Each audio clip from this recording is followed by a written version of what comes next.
Okay, hello and welcome back to Chemistry Talk. Today is a very fun video.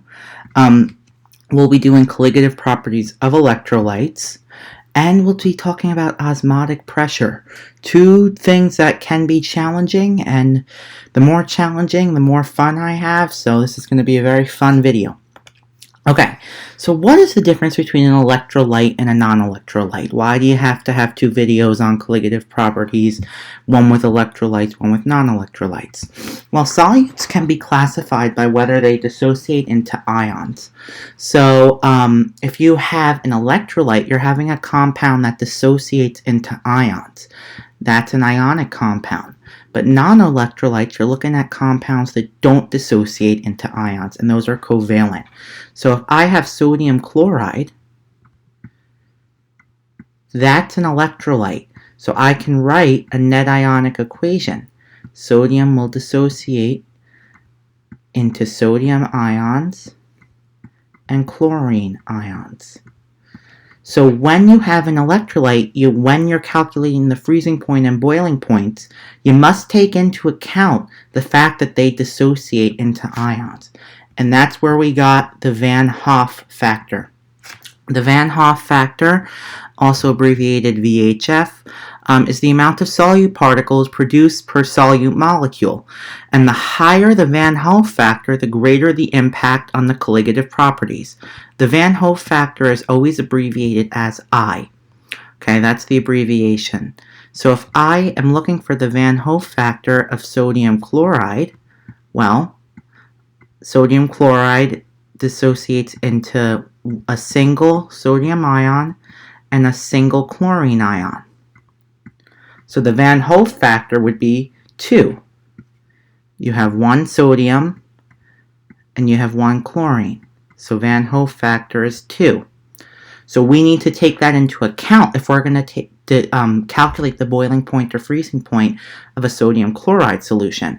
Molecular solutes don't dissociate into ions, so the Van Hoff factor is always 1. So we don't put it into the formula of when we're calculating molecular solutes, freezing points and boiling points. It is important to note that the higher the Van Hoff factor, the I, the greater the impact on colligative properties. So if you're asked a question of whether you're given a list of electrolytes which has the highest boiling point, the one with the highest Van Hoff factor, the biggest I, will have the biggest boiling point, because the bigger the I, the bigger impact on colligative properties.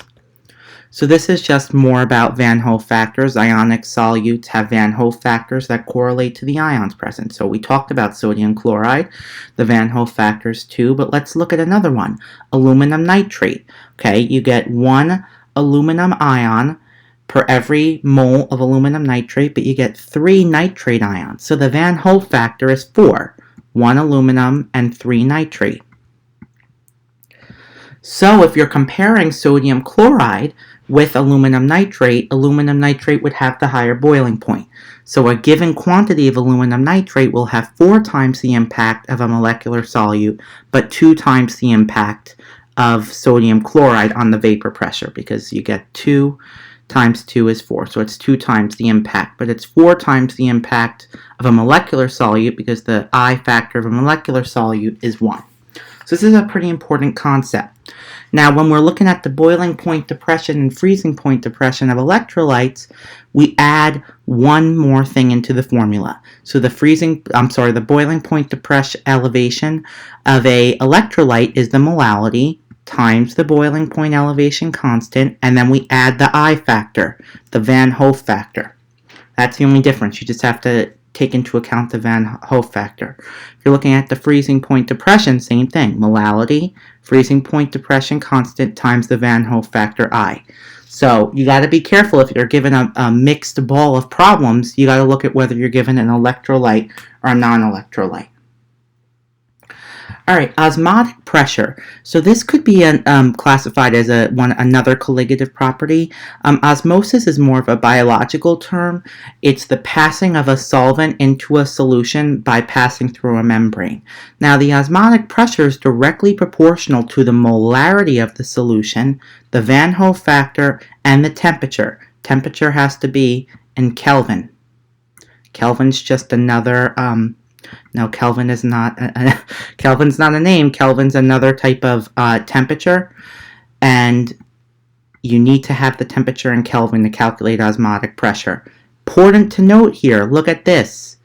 Molarity of the solution, not the molality like freezing point and boiling point depression. So don't get that confused. Formula for osmotic pressure looks pretty nice. It's the I, the Van Hoff factor, times the molarity of the solution. Then you have this R. That's a pressure constant that you need in the formula. That's R, it's a constant, and the temperature in Kelvin. Although this may look like a very nice formula, it can be a beast sometimes because you're given the molality. You need the molarity. You got to calculate the I. You might be given the temperature in Celsius. So you got to be careful with the osmotic pressure, but I'll do an example. All right, I think I have 6 examples today. The first question, multiple choice. Which of the following is not a strong electrolyte? So meaning which of the following is not molecular? Which of the following is not ionic? Sorry. Strong electrolyte's another word for ionic. So we're looking for a compound that won't dissociate. All right, let's take a look. Potassium nitrate, yep, that will dissociate into ions. It's an electrolyte. Sodium chlorate, yep, that would dissociate. Look at this compound. This will not dissociate. But let's continue. Potassium chloride, that will dissociate. Magnesium sulfate, that will dissociate. But look at letter C. What we have here is a molecular compound. We have carbon and hydrogen and oxygen. This is between all nonmetals. This is actually acetic acid.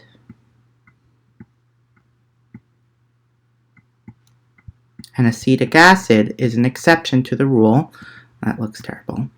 But acetic acid is classified as a non-electrolyte. So it will not dissociate. It's a molecular compound. Therefore, the answer to this problem is C.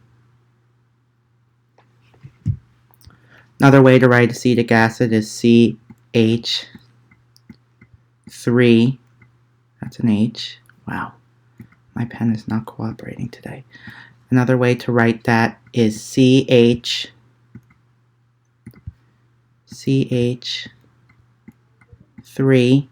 COOH. I just made it simpler. But this happens to be a non-electrolyte. It's an exception to the rule, but you can tell that it's molecular in structure.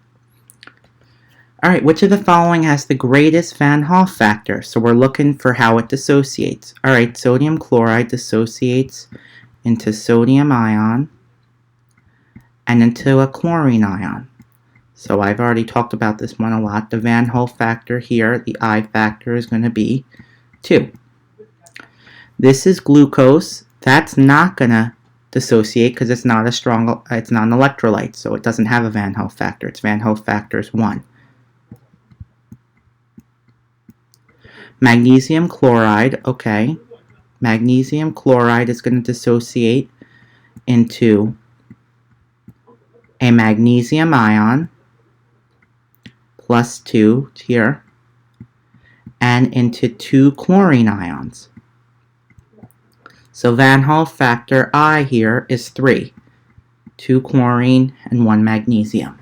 Aluminum sulfate is going to dissociate into 2 aluminum ions, dissociate into 2 aluminum ions, plus 3, each of these, and 3 sulfate ions, each of those having a minus 2. So the I factor here, the Van Hoff factor, is 3 plus 2, so 5.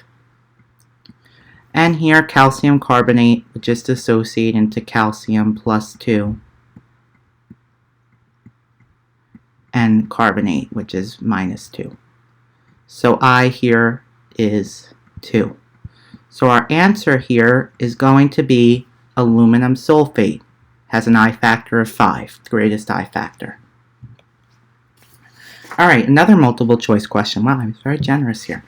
Which of the following aqueous solutions will have the highest boiling point? So if we're just given a list of solutions, we have to find the solution with the greatest I factor, the greatest Van Hoff factor. Because the higher the Van Hoff factor, the more effect on boiling point. And in this case, it would raise the boiling point. So let's look at what we have. Sodium sulfate, that's going to dissociate into 2 sodium ions, each with a +1 charge, and 1 sulfate ion with a -2 charge. So you get that your I factor here would equal 3. 1 sulfate plus 2 sodium. So the total charge here is actually +2 because you got 2 sodium. Glucose is not a candidate, it's a non-electrolyte. Sucrose, same thing, not a candidate, non-electrolyte. So you don't have to worry about the difference in molality here. Sodium chloride, I've already talked about this one a lot, has an I factor of 2. And strontium sulfate's also going to have an I factor of 2 because you just have 1 ion of each, 1 strontium and 1 sulfate. So our answer here is A, sodium sulfate has the greatest I factor, I equals 3. Okay, example 4. Determine the osmotic pressure for a solution containing 10 grams of dissolved magnesium carbonate in a 5-liter solution at 23.5 degrees Celsius. Alright, this is going to be fun. So osmotic pressure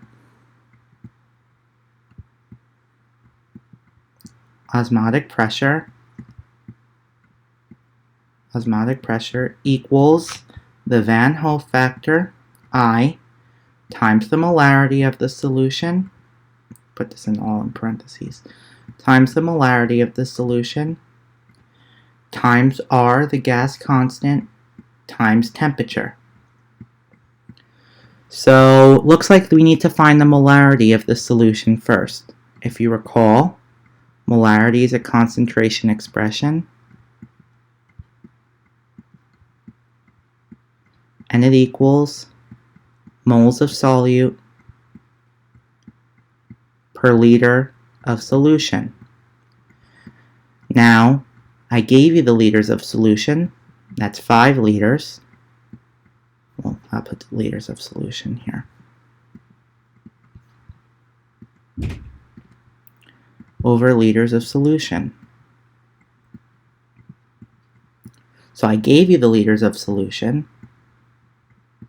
and that's 5 liters, but I don't know how many moles of solute I have. I'm missing that information. Well, we need to find that. So what's my solute? My solute's magnesium carbonate. Magnesium carbonate, magnesium +2, carbonate -2, MgCO3. So if I have 10 grams of magnesium carbonate, every mole of magnesium carbonate would have, alright, quick math here, would have approximately 84 grams. So I get 0.12 moles of magnesium carbonate. So my molarity of the solution is the 0.12 moles over my liters of solution, 5 liters. So my molarity equals 0.024. So it's not very concentrated solution, 0.024 m. Alright, so let's plug and play here. Osmotic pressure, I'm going to abbreviate osmotic pressure, OSMP, equals the I factor. Magnesium carbonate separates into 2 ions, there's 1 of each.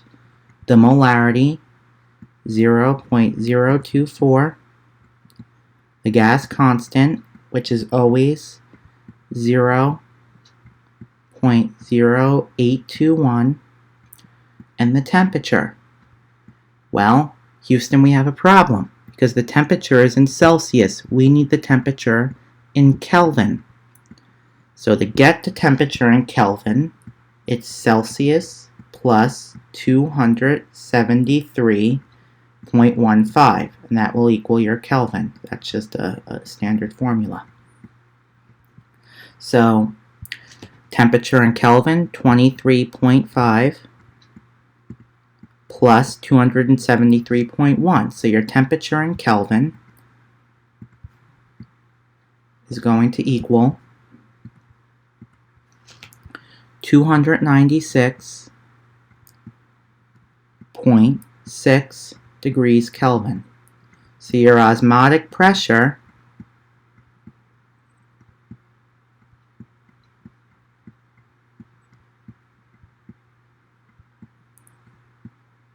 is going to equal, when you do the math, just multiplying 1.15. And the units here are in pressure, so ATM, atmospheric pressure.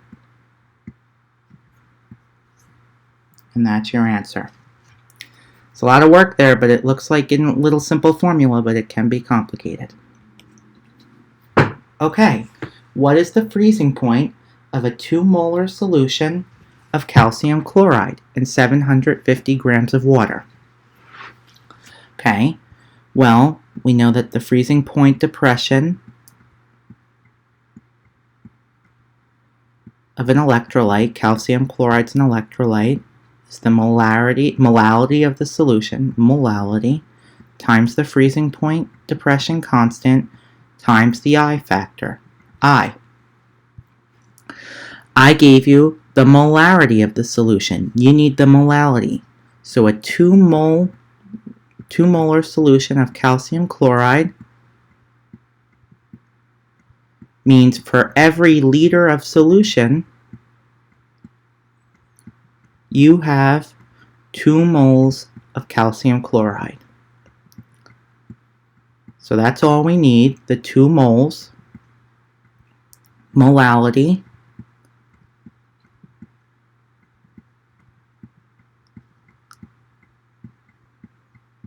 equals moles of solute, in this case calcium chloride,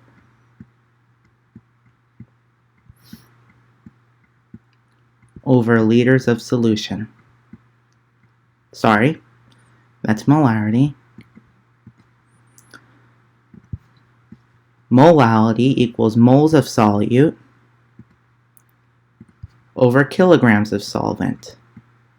So you gotta keep me on my toes here, gotta be careful. So the molality would equal our moles, 2 moles of calcium chloride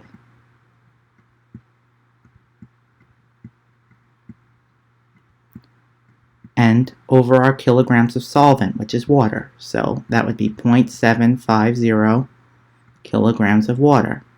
Just divide by 1,000.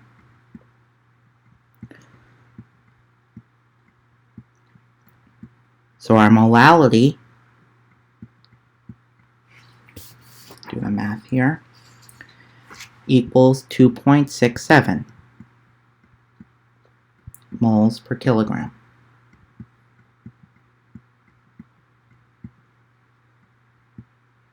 Just make sure 2 divided by 0.750, yes, 2.67.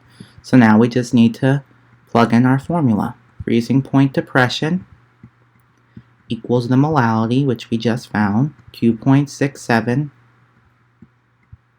times the freezing point depression constant. It's a negative 1.86 because it's freezing point depression. So you can either be given the Kf as water as positive or negative, but you got to know it's negative. The I factor here, calcium chloride, dissociates into a calcium ion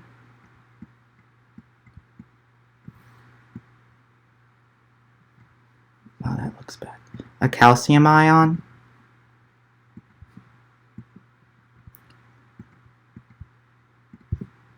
and 2 chlorine ions, each with a -1. So I factor here equals 3. So we're going to multiply by 3. So the freezing point depression comes out to be negative 14.9 degrees Celsius. So that is the temperature at which this solution will freeze. Alright, last question. 50 grams of an unknown compound are added to 300 grams of water. The compound's non-volatile and it has a Van Hoff factor of 2.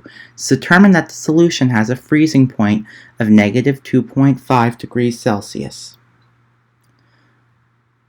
The Kf of water is negative 1.86. Here I gave it to you as negative. What's the molar mass of the unknown compound? Wow, this is going to be interesting. So, where I'm going to start logically in my head here is the freezing point depression constant formula. And that equals the molality times the freezing point depression constant times I. So what I'm thinking is to get the molality, get the moles of the solute, and then divide by the molar mass. That's how you find molecular weight. So I need to solve for my molality here. So if I solve for molality,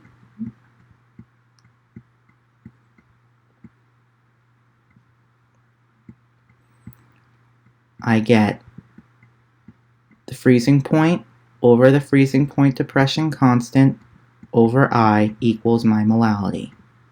So what's the freezing point? Negative 2.5 degrees Celsius. The Kf of water, negative 1.86. The I factor, well, we don't know the compound, but it was given to you, 2. So my molality equals 0.67 moles per kilogram.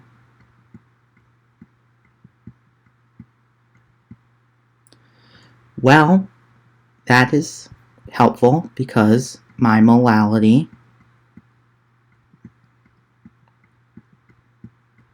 like I said equals moles of solute, which we need, over kilograms of solvent.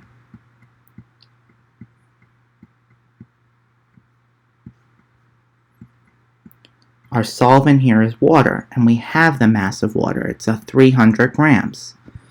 So what I need to do is solve for my moles of solute. Molality, 0.67 moles of solute I'm solving for.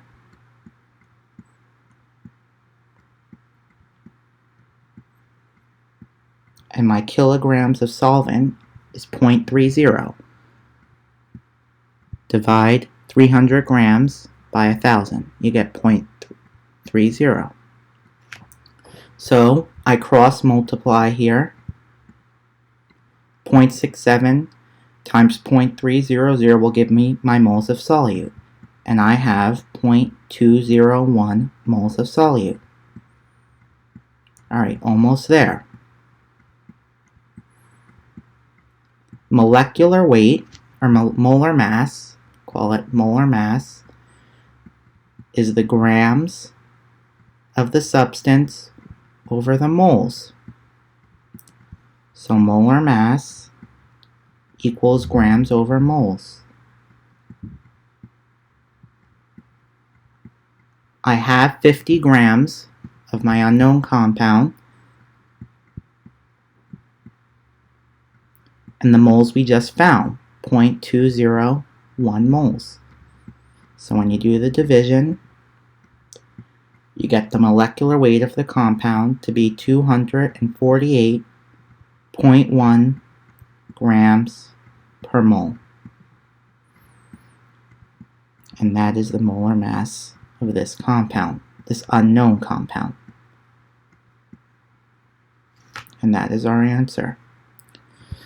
So, interesting stuff, tricky stuff, but now you know how to find the colligative properties of electrolytes and non-electrolytes. I hope this video helped you. Stay tuned for more videos. Thank you.